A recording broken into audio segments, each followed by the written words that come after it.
Hello everyone, welcome back to my channel Kalyani's magical recipes. ಇವತ್ತು ನನ್ನ ಕಲ್ಯಾಣಿ magical ರೆಸಿಪಿಯಲ್ಲಿ ಒಂದು classic ಆಗಿರೋ ನಾನ್ ವೆಜ್ ರೆಸಿಪಿ ಮಾಡ್ತಾಯಿದ್ದೀನಿ. ಅದೇನಪ್ಪ ಅಂದರೆ ಕ್ಲಾಸಿಕ್ ಆ್ಯಂಡ್ ಡೆಲಿಷಿಯಸ್ ಆಗಿರೋ ಬಟರ್ ಚಿಕನ್ ಮಸಾಲ. ಹೆಸರೇ ಹೇಳೋ ಹಾಗೆ ಇದು ತುಂಬ ಚೆನ್ನಾಗಿರುತ್ತೆ.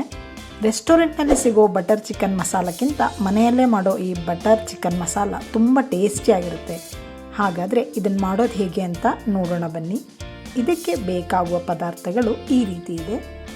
ಫಾರ್ ಮ್ಯಾರಿನೇಷನ್ ಚಿಕನ್ 500 ಗ್ರಾಮ್, ಕುಟ್ಟಿರೋ ಹಸಿ ಶುಂಠಿ ಮತ್ತು ಬೆಳ್ಳುಳ್ಳಿ 2 ಟೀ ಸ್ಪೂನಷ್ಟು, ಗಟ್ಟಿಯಾದ ಮೊಸರು 3 ಟೀ ಸ್ಪೂನಷ್ಟು, ಅರ್ಧದಷ್ಟು ಲಿಂಬೆಹಣ್ಣು, ಖಾರದ ಪುಡಿ 1 tea spoon, garam masala powder ಅರ್ಧ ಟೀ ಸ್ಪೂನ್, ಉಪ್ಪು 1 ಟೀ ಸ್ಪೂನಷ್ಟು.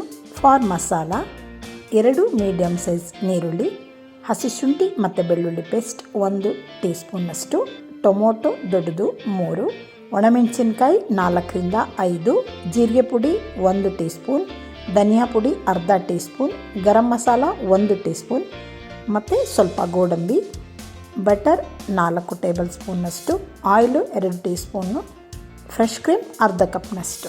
ಮೊದಲಿಗೆ ಚಿಕನನ್ನು ಮ್ಯಾರಿನೇಟ್ ಮಾಡ್ಕೋಬೇಕು. ಚಿಕನ್ ಕ್ಲೀನ್ ಮಾಡ್ಕೊಂಡಿರೋ ಚಿಕನನ್ನು ಒಂದು ಬೌಲಿಗೆ ಹಾಕ್ಕೊಂಡು ಅದಕ್ಕೆ ಕುಟ್ಕೊಂಡಿರೋ ಹಸಿ ಶುಂಠಿ ಮತ್ತು ಬೆಳ್ಳುಳ್ಳಿನ ನಾನು ಹಾಕ್ಕೊಳ್ತಾ ಇದ್ದೀನಿ. ಆಮೇಲೆ ಮೊಸರು ಮತ್ತು ಒಂದು ಅರ್ಧದಷ್ಟು ಲಿಂಬೆಹಣ್ಣನ್ನು ಅದಕ್ಕೆ ಹಿಂಡ್ಕೊಳ್ತಾ ಇದ್ದೀನಿ. ಖಾರದ ಪುಡಿ, ಗರಂ ಮಸಾಲ ಪುಡಿ ಮತ್ತು ಸ್ವಲ್ಪ ಉಪ್ಪನ್ನು ಹಾಕ್ಕೊಂಡ್ಬಿಟ್ಟು ಎಲ್ಲದನ್ನು ಚೆನ್ನಾಗಿ ಮಿಕ್ಸ್ ಮಾಡಿಬಿಟ್ಟು ಇದನ್ನೊಂದು 30 ಮಿನಿಟ್ಸ್ ತನಕ ಹಾಗೆ ಮ್ಯಾರಿನೇಟ್ ಆಗೋದಕ್ಕೆ ಬಿಡಬೇಕು. ಇದನ್ನು ಪ್ಯಾನ್ ಚೆನ್ನಾಗಿ ಕಾದ್ಮೇಲೆ 2 ಸ್ಪೂನಷ್ಟು ಎಣ್ಣೆ ಹಾಕ್ಕೊಂಡು ಎಣ್ಣೆ ಚೆನ್ನಾಗಿ ಕಾಯಿಸ್ಬಿಟ್ಟು ಅದಕ್ಕೆ ಈಗ ಮ್ಯಾರಿನೇಟ್ ಆಗಿರೋ ಚಿಕನನ್ನು ಹಾಕ್ಕೊಳ್ತಾ ಇದ್ದೀನಿ. ಇದನ್ನು ಸಣ್ಣ ಫ್ಲೇಮಲ್ಲೇ ಒಂದು 10 ನಿಮಿಷದಷ್ಟು ಹೀಗೆ ಫ್ರೈ ಮಾಡ್ತಾ ಇರಬೇಕು. ಜಾಸ್ತಿ ಫ್ಲೇಮ್ ಮಾಡ್ಕೋಬಾರ್ದು. ಅದರಲ್ಲಿರೋ ನೀರಿನ ಅಂಶ ಎಲ್ಲ ಹೋಗಿಬಿಟ್ಟು ಚಿಕನ್ನು ಚೆನ್ನಾಗಿ ಬೇಯುತ್ತೆ. ಈ ಥರ ಡ್ರೈ ಆಗುತ್ತೆ ನೋಡಿ. ಇಷ್ಟು ಡ್ರೈ ಆದರೆ ಸಾಕು. ಇವಾಗ ಮಸಾಲನ ರೆಡಿ ಮಾಡ್ಕೊಳ್ತಾ ಇದ್ದೀನಿ. ಕಡಾಯಿ ಚೆನ್ನಾಗಿ ಕಾದ್ಮೇಲೆ 2 ಟೇಬಲ್ ಸ್ಪೂನಷ್ಟು ಬೆಣ್ಣೆ ಹಾಕ್ಕೊಂಡು ಬೆಣ್ಣೆ ಚೆನ್ನಾಗಿ ಕಾದ್ಮೇಲೆ ಸಣ್ಣದಾಗಿ ಹೆಚ್ಕೊಂಡಿರೋ ಈರುಳ್ಳಿನ ಅದಕ್ಕೆ ಹಾಕ್ಕೊಳ್ತಾ ಇದ್ದೀನಿ.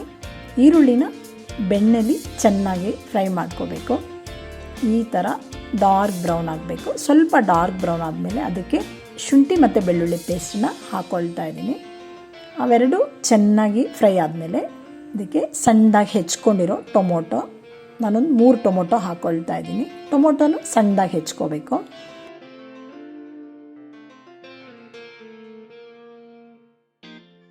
ನಾಲ್ಕರಿಂದ 5 ಒಣಮೆಣಸಿನ್ಕಾಯಿನ ಹಾಕ್ಕೊಳ್ತೇನೆ. ನಾನು ಬ್ಯಾಡಗಿ ಒಣಮೆಣಸಿನ್ಕಾಯಿನೇ ಹಾಕ್ಕೊಳ್ತಾ ಇದ್ದೀನಿ. ಅದು ಖಾರನೂ ಇರುತ್ತೆ, ಕಲರು ಇರುತ್ತೆ. ಆಮೇಲೆ ಸ್ವಲ್ಪ ಉಪ್ಪು, ಧನಿಯಾ ಪೌಡರ್ ಮತ್ತು ಗರಂ ಮಸಾಲ ಪೌಡರ್ ಮತ್ತು ಜೀರಿಗೆ ಪುಡಿ ಇದನ್ನೆಲ್ಲ ಹಾಕ್ಕೊಂಡು ಚೆನ್ನಾಗಿ ಫ್ರೈ ಮಾಡ್ಕೊಳ್ತಾ ಇದ್ದೀನಿ. ಸ್ವಲ್ಪ ಅದರಲ್ಲೇ ಚೆನ್ನಾಗಿ ಅದು ಬೇಯಬೇಕು. ಒಂದು ಅರ್ಧ ಕಪ್ನಷ್ಟು ನೀರು ಹಾಕ್ಕೊಂಡ್ರೆ ಸ್ವಲ್ಪ ಬೇಗ ಬೇಯುತ್ತೆ.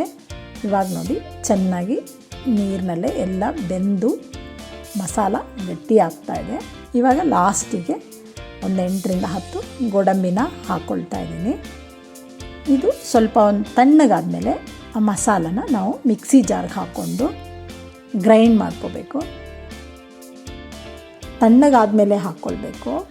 ಇವಾಗ ಸ್ವಲ್ಪ ನೀರು ಹಾಕ್ಕೊಂಡ್ರೆ ಸಾಕು. ಇಷ್ಟು ಇದು ಈ ಥರ ನೈಸ್ ಮಾಡಿಕೊಂಡು ಮಸಾಲ ರೆಡಿ ಮಾಡ್ಕೋಬೇಕು.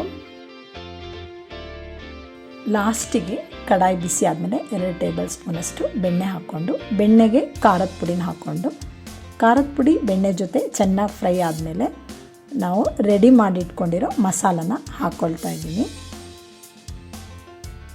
ಮಸಾಲ ಜೊತೆ ಖಾರದ ಪುಡಿ ಎಲ್ಲ ಚೆನ್ನಾಗಿ ಮಿಕ್ಸ್ ಮಾಡ್ಕೋಬೇಕು ಈ ಥರ. ಆಮೇಲೆ ಮಿಕ್ಸಿ ಜಾರ್ಗೆ ಅರ್ಧ ಕಪ್ನಷ್ಟು ನೀರು ಹಾಕ್ಕೊಂಡು ಅದನ್ನು ಇದಕ್ಕೆ ಹಾಕ್ತಾಯಿದ್ದೀನಿ. ಇದೆಲ್ಲ ಚೆನ್ನಾಗಿ ಮಿಕ್ಸ್ ಮಾಡಿಕೊಂಡು ಒಂದು ಕುದಿ ಬರಬೇಕಿದು. ಒಂದು ಕುದಿ ಬಂದಮೇಲೆ ಇದಕ್ಕೆ ಇಷ್ಟು ಕನ್ಸಿಸ್ಟೆನ್ಸಿ ಆದರೆ ಸಾಕು. ಇವಾಗ ಇದಕ್ಕೆ ಫ್ರೈ ಮಾಡ್ಕೊಂಡಿರೋ ಚಿಕನನ್ನು ಹಾಕ್ಕೊಳ್ತಾ ಇದ್ದೀನಿ.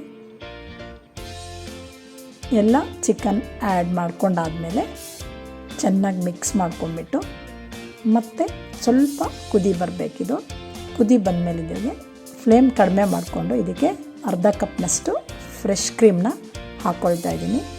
ಯಾವುದೇ ಡಿಶ್ಶಿಗಾಗಲಿ ಫ್ರೆಶ್ ಕ್ರೀಮ್ ಹಾಕೋದ್ರಿಂದ ತುಂಬಾ ಟೇಸ್ಟ್ ಆಗುತ್ತೆ ಆ ಡಿಶ್ಶು. ಇವಾಗ ಎಲ್ಲದನ್ನು ಚೆನ್ನಾಗಿ ಮಿಕ್ಸ್ ಮಾಡ್ಕೊಂಡ್ಬಿಟ್ಟು ಒಂದು 5 ಮಿನಿಟ್ಸ್ ಸಣ್ಣ ಫ್ಲೇಮಲ್ಲೇ ಹಾಗೆ ಲಿಡ್ ಹಾಕಿ ಕುದಿಸಿದ್ರೆ ಸಾಕು. ನೋಡಿ ಇವಾಗ ಚಿಕನ್ ಚೆನ್ನಾಗಿ ಬೆಂದಿದೆ, ಇವಾಗ ರೆಡಿಯಾಗಿದೆ ಆಲ್ಮೋಸ್ಟ್ ಆಲ್. ಇವಾಗ ಇದಕ್ಕೆ ಲಾಸ್ಟಿಗೆ ಕಸೂರಿ ಮೇಥಿ ಹಾಕ್ಕೊಳ್ತಾ ಇದ್ದೀನಿ ಮತ್ತು ಸ್ವಲ್ಪ ಸಣ್ಣದಾಗಿ ಹೆಚ್ಕೊಂಡಿರೋ ಕೊತ್ತಂಬರಿ ಸೊಪ್ಪನ್ನು ಹಾಕ್ಕೊಳ್ತಾ ಇದ್ದೀನಿ. ಇವಾಗ ನೋಡಿ ಬಟರ್ ಚಿಕನ್ ಮಸಾಲ ರೆಡಿಯಾಗಿದೆ. ನೋಡಿದ್ರೇ ತಿನ್ಬಿಡಬೇಕು ಅಂತ ಅನ್ನಿಸ್ತಾ ಇದೆ ಅಲ್ವಾ? ತುಂಬ ಚೆನ್ನಾಗಿರುತ್ತೆ ಇದು. ನಾನು ನಿಮ್ಗೆ ಮೊದಲೇ ಹೇಳ್ದ ಹಾಗೆ ಕ್ಲಾಸಿಕ್ ಆಗಿರೋ ಬಟರ್ ಚಿಕನ್ ಮಸಾಲ ರೆಡಿಯಾಗಿದೆ. ಇದನ್ನು ನಾವು ರೋಟಿ, ಚಪಾತಿ, ಬಟರ್ ನಾನ್ ಮತ್ತು ಕುಲ್ಚಾ ಜೊತೆ ತಿನ್ಬೋದು. ನೋಡಿದ್ರಲ್ಲ ಈ ವಿಡಿಯೋನ, ಎಷ್ಟು ಸುಲಭವಾಗಿ ಮನೆಯಲ್ಲಿ ಬಟರ್ ಚಿಕನ್ ಮಸಾಲಾನ ಹೇಗೆ ಮಾಡ್ಬೋದು ಅಂತ. ನೀವು ಇದನ್ನು ಮಾಡೋದಕ್ಕೆ ಟ್ರೈ ಮಾಡಿ. ಹೇಗಿತ್ತು ಅಂತ ಕಮೆಂಟ್ ಸೆಕ್ಷನಲ್ಲಿ ಮರೀದೇ ಕಮೆಂಟ್ ಮಾಡಿ. ಇದೇ ರೀತಿಯ ಮತ್ತೊಂದು ರೆಸಿಪಿಯೊಂದಿಗೆ ನಿಮ್ಮ ಮುಂದೆ ಸದ್ಯದಲ್ಲೇ. ನನ್ನ ಈ ರೆಸಿಪಿ ನಿಮಗೆಲ್ಲರಿಗೂ ಇಷ್ಟ ಆಗಿದರೆ ನನ್ನ ಚಾನಲ್ನ ಸಬ್ಸ್ಕ್ರೈಬ್ ಮಾಡಿ, ಲೈಕ್ ಮಾಡಿ, ಶೇರ್ ಮಾಡಿ ಹಾಗೂ ಕಮೆಂಟ್ ಮಾಡಿ. ಧನ್ಯವಾದಗಳು.